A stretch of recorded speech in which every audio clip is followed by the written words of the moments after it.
Што ќе зборуваме денес? Ајде, вежба против деменција.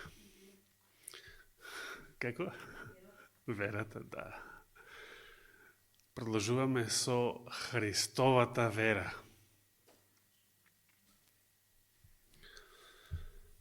Така ја нарековме, бидејќи Библијата така ја нарече.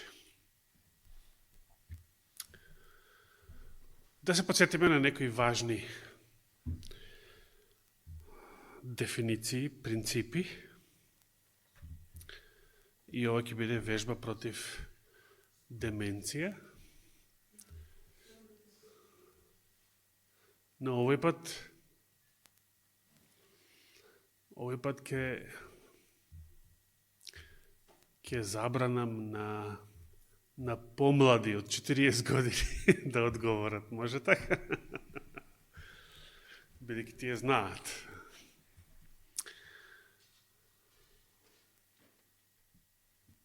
Да се подсетиме. Прво прашање. Според Светото Писмо, колку вери постојат? Една, точно. А не мислиме на верче при тоа. Една вера, и таа една вера, како е наречена, со каква придавка е наречена во Новиот Завет? Тука застанавме минатата сабота. Едната вера со каква придавка е наречена?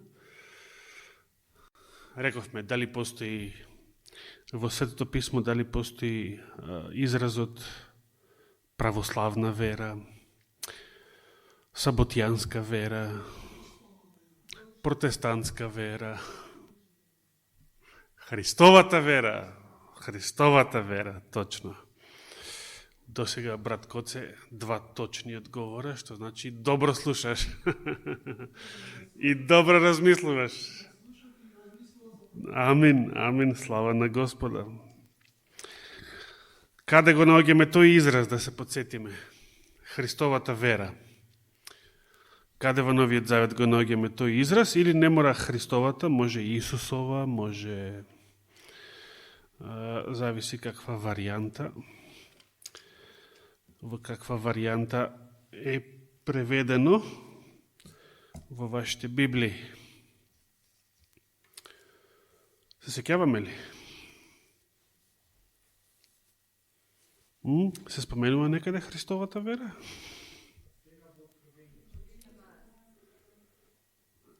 Благодарам. Така. Тука е трпението на светиите. Тука се оние што ги пазат или ги држат заповедите Божји и, како е преведено кај вас, верата во Исус. Сите преводи така велат.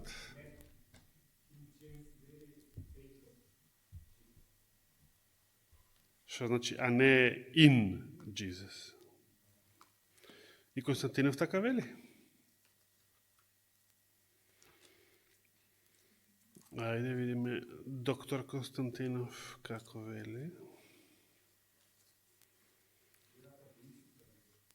И тој вели верата во Исус. Ту џабе докторати, џабе. Џабе дипломи. Џабе. Видите колку е потребно внимателно да се проучува Божјата реч.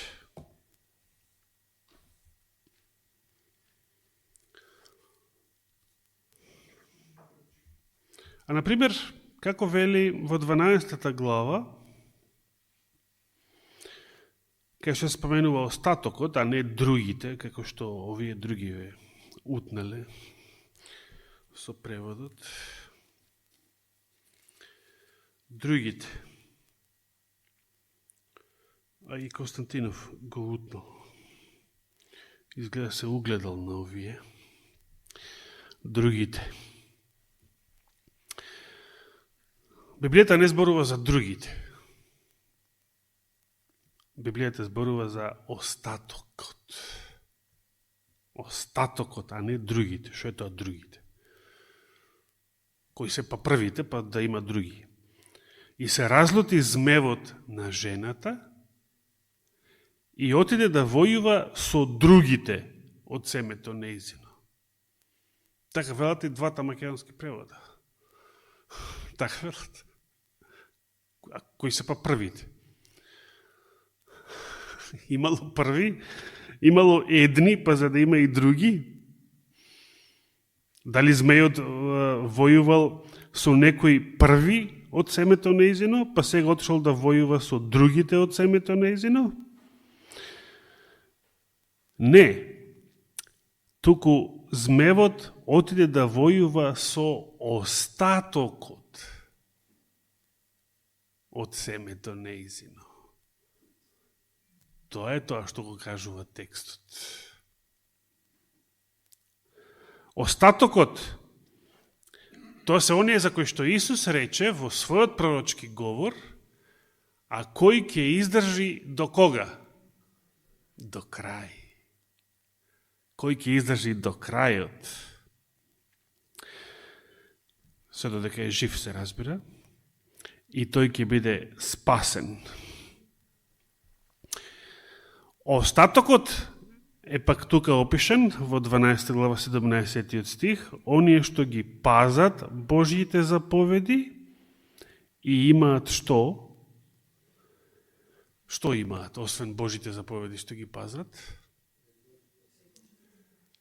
Сведоштвото на Исус Христос. Што е пак сега ова? Духот на пророштвото. Каде па тоа го наоѓавме? Каде знаеме дека сведоштвото на Исус Христос е духот на пророштвото? Ајде, некој постари може? Се бориме против деменцијата. Сакаме да вклучиме мозок. Добро, брат Борче го погоди, но се надевам не го слушнавте одговорот. Затоа уште еднаш. Ај, може и помладите, може сите, ајде. Каде сведоштвото на Исуса Христа? Значи духот на пророштвото, според истата книга, Откровение. Се сеќаваме ли?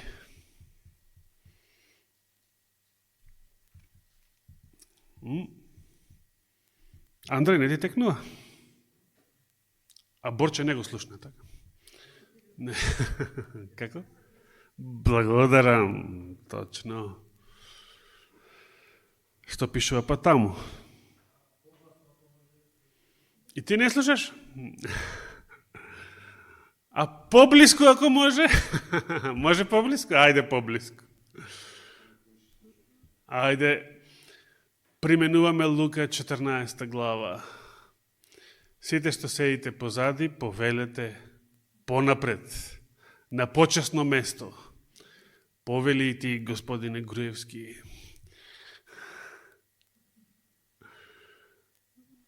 Подобро да слушаме.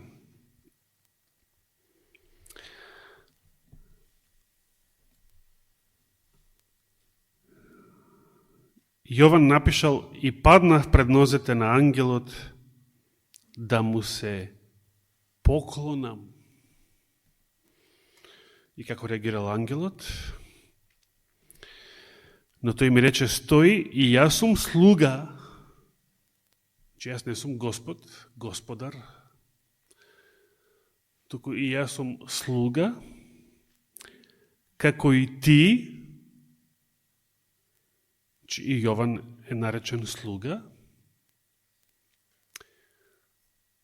и браќата твои, кои го имаат сведоштвото Исусово. Еве го повторно тој израз, така? Сведоштвото на Исус во 12 глава, сведоштвото Исусово, зашто сведоштвото Исусово е духот на пророштвото. Значи, оно што го има сведоштвото Исусово, има што? Според Библијата, духот на пророштвото го има. И сега гледаме кои се наречени слуги. Слуга. Значи, ангелот му рекол на Јована, и јас сум слуга, како и ти. Така? Значи, и ти, Јован. И браќата твои, а кои се неговите браќа? Оние што го имаат духот на пророштвото. Значи, слуга на латински министер, тоа значи. Слуга Господов, така се наречени пророците. Слуга Господов. Слугинка Господова. Слугата твој. Често пати велат за себе некои пророци. Оние што го имаат духот на пророштвото. А во 14 глава, оние што ги пазат Божите заповеди, што го победуваат зверот, неговиот лик, неговиот жик и бројот на неговото име, тие ги пазат Божите заповеди и имаат што? И имаат христијанска религија, имаат вера во Исус. Така вели текстот. Значи, може да ги пазат Божите заповеди и да немаат христијанска религија, може така? Да имаат муслиманска религија, например, ама ги пазат Божите заповеди. Или да имаат јудаизам, воопшто не веруваат во Христа, ама ги пазат Божите заповеди. Што мисли, може така? Кој единствено ги запазил Божите заповеди? На оваа земја постоел ли човек кој што ги одржал совршено Божите заповеди без никогаш да сгреши? Како? Мојсей? Сгрешил Мојсей. О, браво, господине Груевски, кај карпата. Точно. Кај водата, да. Се разбира, тоа не значи дека и пред тоа бил безгрешен. Но да, барем од заветот на Синај, па понатаму, од кога важел Стариот завет, Мојсей бил најблиску до тоа никогаш да не погреши од кога влезе во сила Стариот Синајскиот завет и со тоа никогаш да не умре ако го исполнел тој завет според тие услови тогашни. Но кај карпата сгрешил и Господ му рече дека ќе мора да умре. Иако веднаш потоа, мислам, не знаеме точно колку време потоа, но секако далеку пред Христа бил и воскреснат и однесен во небесното царство, во Новиот Ерусалим. Библијата ни сведочи на многу места дека само Христос е единствениот, кој што совршено ги одржал Божиите заповеди. Значи и оние, остатокот негов во Откровението. Остатокот негов не се некои што ги држат Божите заповеди и имаат христијанска религија, тоа не вели текстот. Имаат вера во Исус. Тоа е точно дека имаат вера во Исус. Но текстот вели дека имаат неговата вера. Неговата вера. Само Христовата вера, тоа е верата. Верата не е религијата. Верата не е вероисповедта. Се сеќаваме на овие мисли од минатата сабота. Верата не е вероисповедта. Понекогаш вероисповедта е вера, понекогаш. Пример, кога зборував ја за моето искуство, мене би треба 3-4 месеци, откако прв пат поверував, да почнам сега и јавно да го исповедам тоа, да знаат и другите дека во што сум поверувал. Бидејќи тогаш беше срамота. Срамота. Да кажеш дека си станал верник, веруваш во Библијата, веруваш во Господ, тогаш беше срамота. Значи, ако се сеќавате, зборував, ми звонеа во ушите Христовите зборови, кој ќе ме признае мене пред луѓето и така натаму. Или ако денес некој во Техеран, некој муслиман, го прифати Исуса Христа, се крсти и јавно го исповеда, тоа во неговиот случај е вера. Зошто вера? Бидејќи, речи си, во 100% с такви случаеви го чека смртна казна. Но тој не се плаши и јавно го исповеда Христа, макар се соочил и со смрт по брза постапка. Во тој случај вероисповедта е исто што и вера, но не е секогаш. Не е секогаш.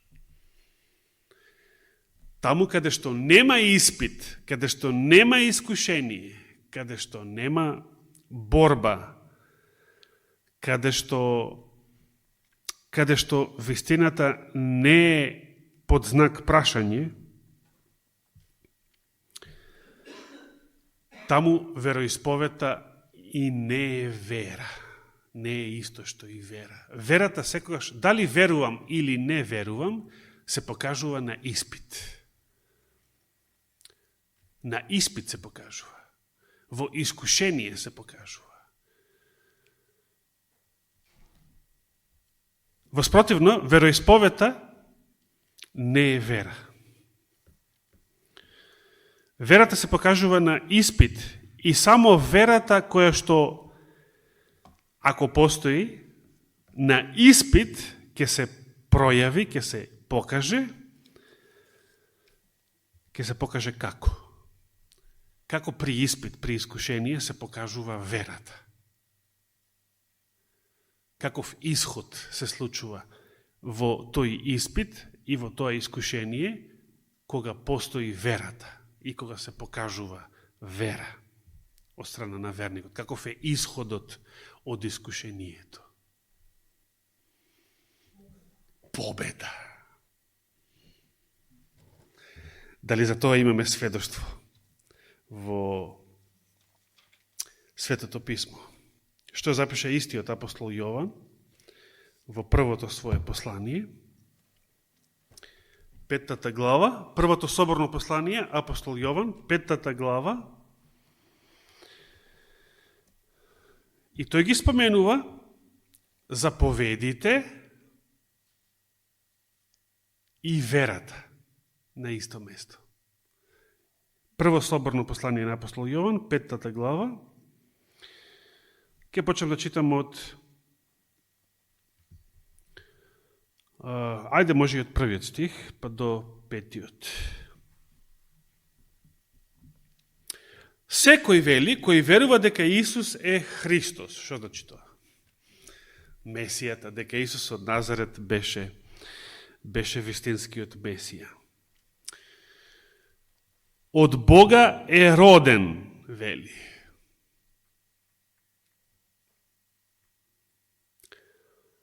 И секој кој го љуби оној кој родил, Бог родил, го љуби и оној родениот од него. 2 стих. По ова знаеме дека ги љубиме чедата Божи, односно сите други што се родени од Бога. По што знаеме? кога го љубиме Бога и ги извршуваме Неговите заповеди. Еве ги повторно заповедите. И сега во 3 стих. Бидејќи љубовта кон Бога се состои во ова: да ги пазиме заповедите Негови. Во што состои љубовта кон Бога? Како што самиот Исус рече, се сеќавате, ако ме љубите, држете ги моите заповеди. Така рече, нели? Значи, љубовта не е чувство. Значи, кога велат протестантите, законот е укинат, а во Новиот Завет важале само 2 заповеди. Љуби го Бога и љуби ги ближните. Па што значи тоа? Значи, нема заповеди, освен овие 2, да ги љубиш Бога и ближните. Но без заповедите, без другите заповеди, овие 2 што значи? Што значи да го љубам ближниот? Да бидам влюбен во него?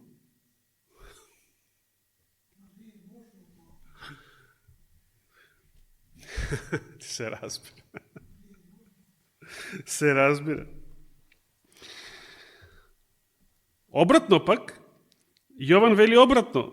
Бидејќи љубовта кон Бога се состои во ова, да ги пазиме заповедите Негови, а заповедите Негови не се тешки.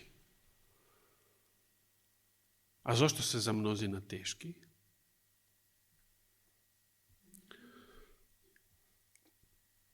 Четвртиот стих. Видите што вели. Зашто се што е родено од Бога го победува светот. Видите каква сила се крие во овој исказ, во ова изјава. Не само да победиш некое конкретно искушение, да положиш некој конкретен испит. Се што е родено од Бога го победува светот. Сте размислували некојаш за овие зборови? Што треба за да го победам светот? Исус, се сеќавате што рече за себе, таму во Евангелието според Јован? 14 глава беше? Мислам 14:27, ако не се лажам. Ајде го најдеме тој стих.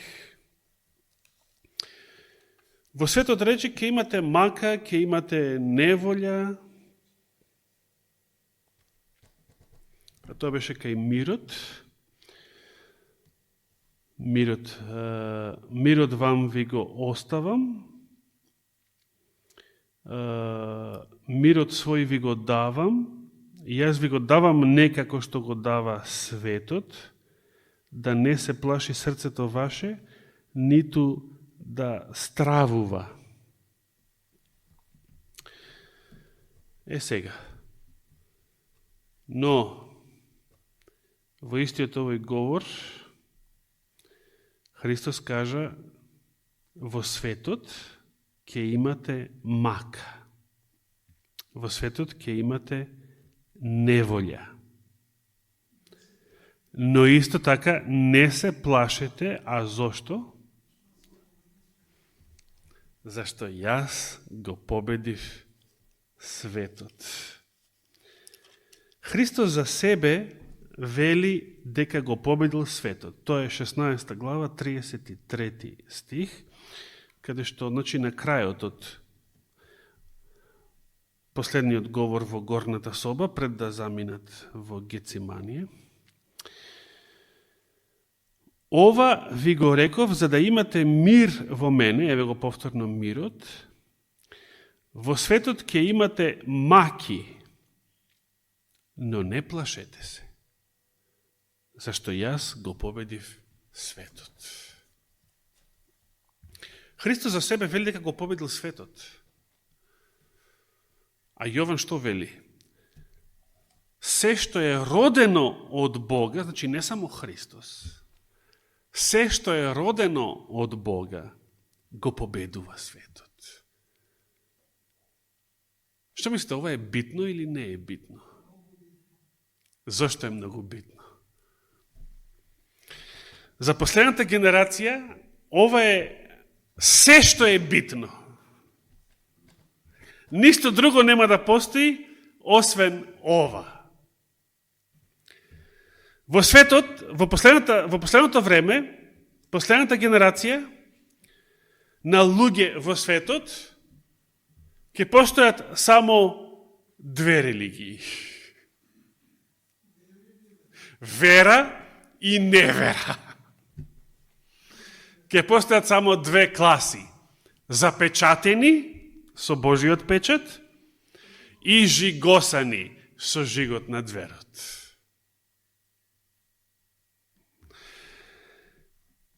Едните ќе бидат победници, дори вели Откровението, да отвориме таму, 15 глава. Вториот стих. Откровение 15 глава, вториот стих. И видов нешто како стаклено море, измешано со оган. Со други зборови, златниот плоштад во Новиот Ерусалим. Многу блескав.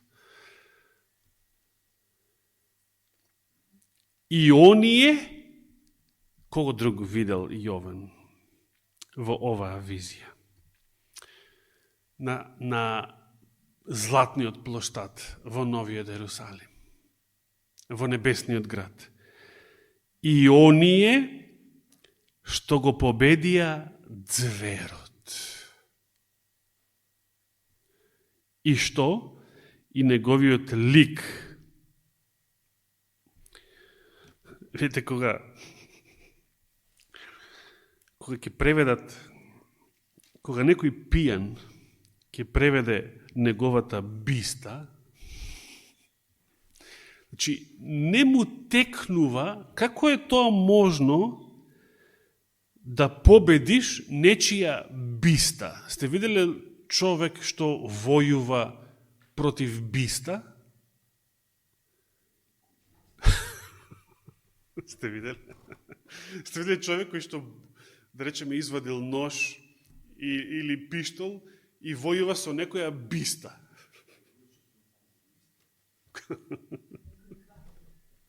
Или фрла камења? Што ќе помислите за таков човек? Значи, да се нема усул што кажува текстот и да преведеш биста, значи да бидеш пијан додека го преведуваш библискиот текст. Оние што го победија зверот и неговиот лик и бројот на неговото име, со други зборови, оние кои што го победија светот, последната генерација. Тоа е светот. Зверот, антихристот, единствената светска влада, дигиталниот логор, единствената светска диктатура. И некои, оние што го примаат Божиот печат, запечатените, се опишани како оние што го победија сето ова, го победија светот. Исто како што Христос го победи. Што е заедничкото? Оние што го победија светот, оние што го победуваат светот, и Христос, кој што го победил светот, кога бил на земјата. Што е заедничкото? И едното и другото, и едните и другите. Верата. Да се вратиме кај првото послание на Јован. Првото Јованово послание, 5 глава. Значи, ние застанавме кај 4 стих, до него дочитавме, нели? Зашто се што е родено од Бога го победува светот. Така? Исус го победил светот, така рекол за себе. Како Исус го победил светот? Кој е Исус? Исус бил некој што е роден од Бога. Точно? И значи, не е само Исус. Видите што поучува Новиот Завет. Ова не го гледаат многу протестанти, многу други христијани, ако не и повеќето други, и не го гледаат ниту денешните модерни адвентисти од новата теологија. Не е само Исус тој што го победил светот. Тука апостол Јован го проширува тоа и на некои други што ги почитавме и во Откровението.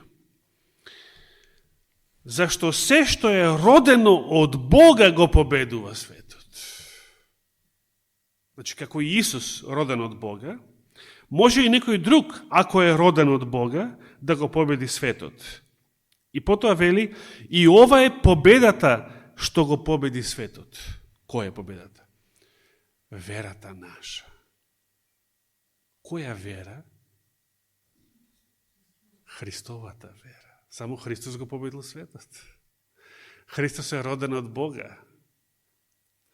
Значи, верата која што го победува светот не е христијанската религија, не е христијанската вера.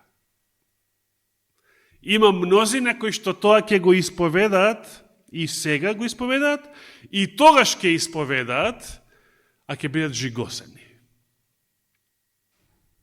Ќе се придружат на лажното единство, екуменизмот и антихристот. Потоа во 5 стих Јован поставува прашање: кој го победува светот, ако не оној кој верува дека Исус е Син Божји? Ама кој верува? Значи, можеш да исповедаш дека е Исус Син Божји, но дали веруваш? Каде ќе се види дали веруваш?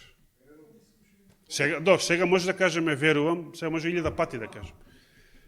Сега може 1000 пати да кажеме, како и оваа моја проповед, и сите предходни, дека веруваме, како и Петар, кога се фалил, веруваме. Верувам, Господи, овие да се откажат другите, јас никогаш.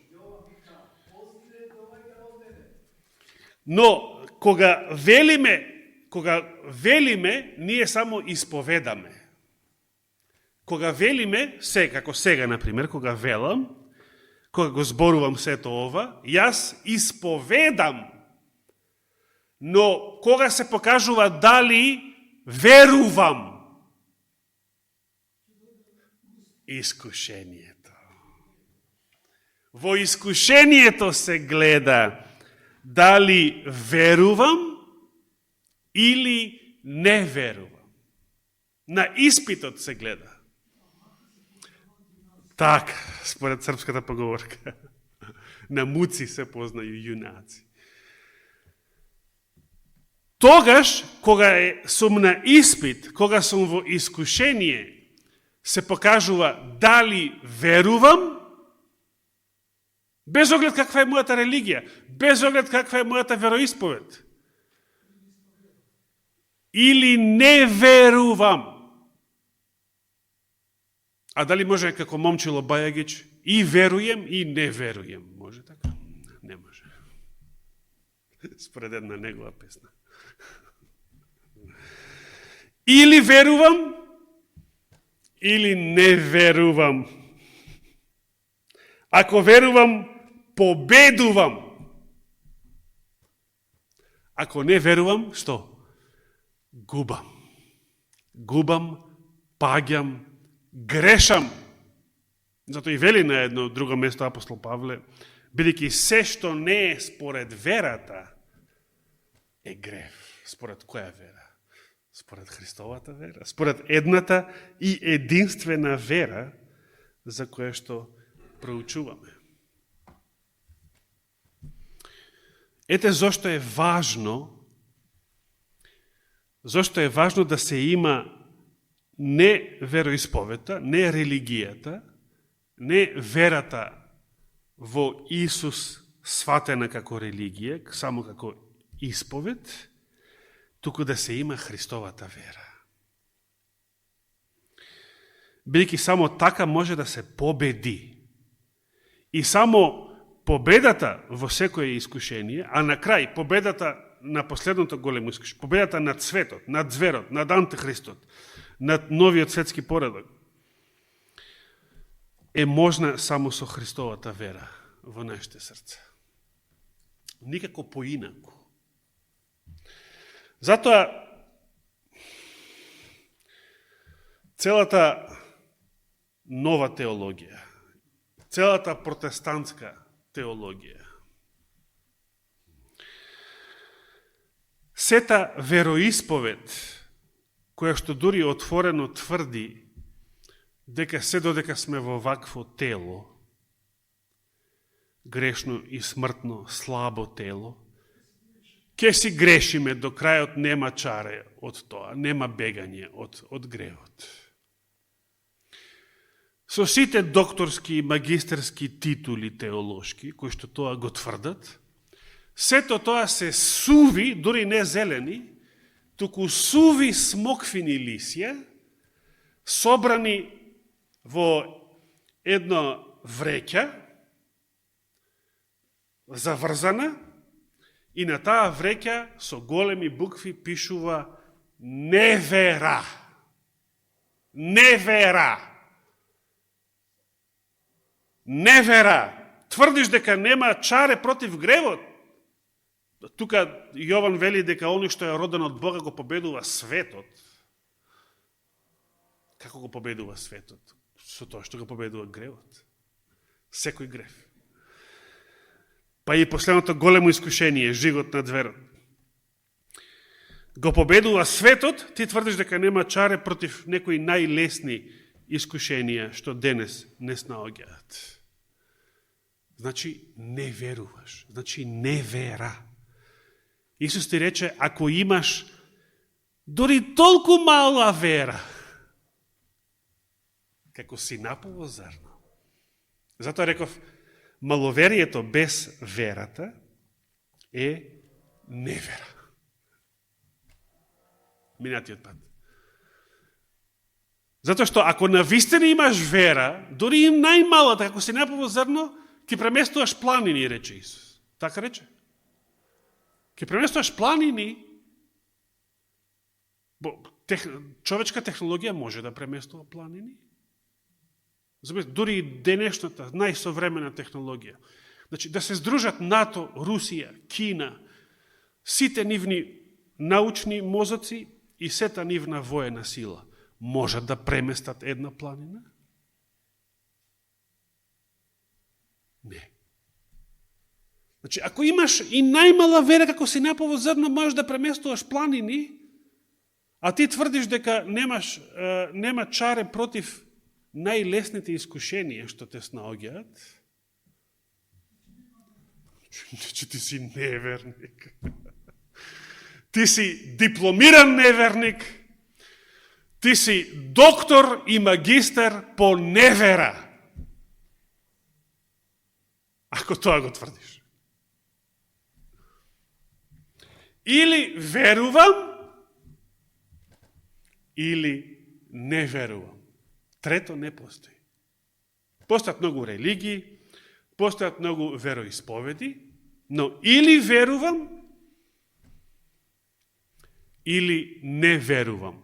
На тоа се сведува духовниот живот. И ако верувам, што? Победувам. Ако верувам, победувам. Ако не верувам, губам. Паѓам, губам, грешам. Без оглед каква била мојата дотогашна вероисповед, каква била мојата религија, дали сум припадник на ова или она црква, дали сум одваде или отаде Јордан, и оној израз.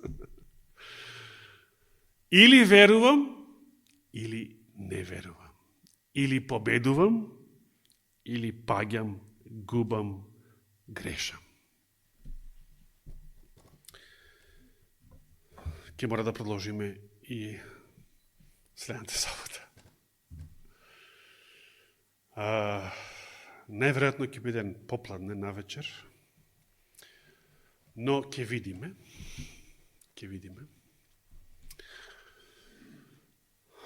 Како и да е, пред да застанеме за денес, сакав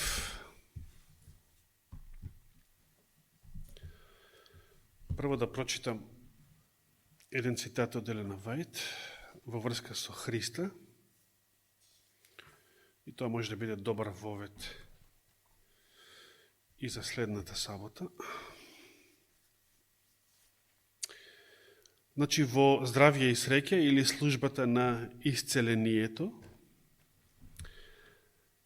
за младиот Христос пред неговата јавна служба, уште како младинец, како тинејџер, како 20 годишен, да речеме, целиот тој период, сите своји желби, внимавајте, Христос имал желби? Што разбира? Христос бил човек. Христос не бил машина, како што рекав мејатата сабота. Но што било разликата? Сите своји желби, тој во секој поглед, строго ги подредувал, ги подчинувал сите своји желби на својата мисија. И својата, внимајте на оваа реченица, својата животна величина и слава. Христос бил велик, бил голем, најголемиот што постоел и што постои, барем од оние родени од жена. Христос бил славен, не постои пославен од него. Својата животна величина и слава ја наоѓал во потполно починување на волјата на својот Отец. Замислете. Сета своја животна величина и слава ја наоѓал во потполно починување на волјата на својот Отец. Да размислуваме за овие зборови и нека Господ не благослови пред да продолжиме понатаму. Нека му е фала и слава вечно. Амин.